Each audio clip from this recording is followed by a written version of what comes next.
right, if you live in the beach town like Savannah, you're probably used to having house guests. They say that you never know how many friends you have until you have a house at the beach, right?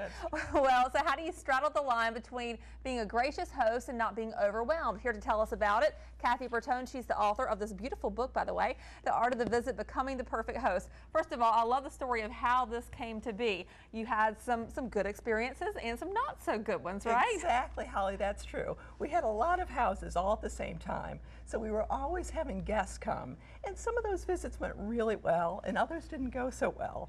So I figured a book on how to have really good stress-free visits with family and friends was important. Okay, I want to know, how do you politely tell someone it's time to go?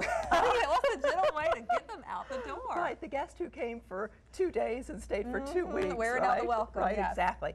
Well, you know, it's all about advanced planning, and one of the things you really want to do is let your guests know in advance that they're coming Friday afternoon and they're leaving Monday morning.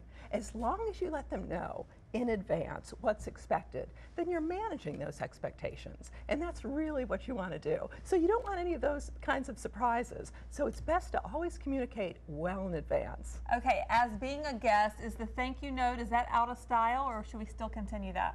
Holly, you still have to continue that. It's very important, especially with friends and family, because some of these visits, you know, can be a little stressful perhaps when family gets together under one roof at the same time, and you have the kids and maybe the grandparents and the children. You know, it's really important to send that thank you note after the visit, even if it's to your sister or your mother, and it needs to be handwritten, not emailed. That's still important. Still key. And how about a hostess gift? Do you bring a hostess gift to a family member as well, if you're going to mom and dad's, grandma's? That's a good question, and yes, you do. And sometimes even it's more important. I've got a lot of making up to do.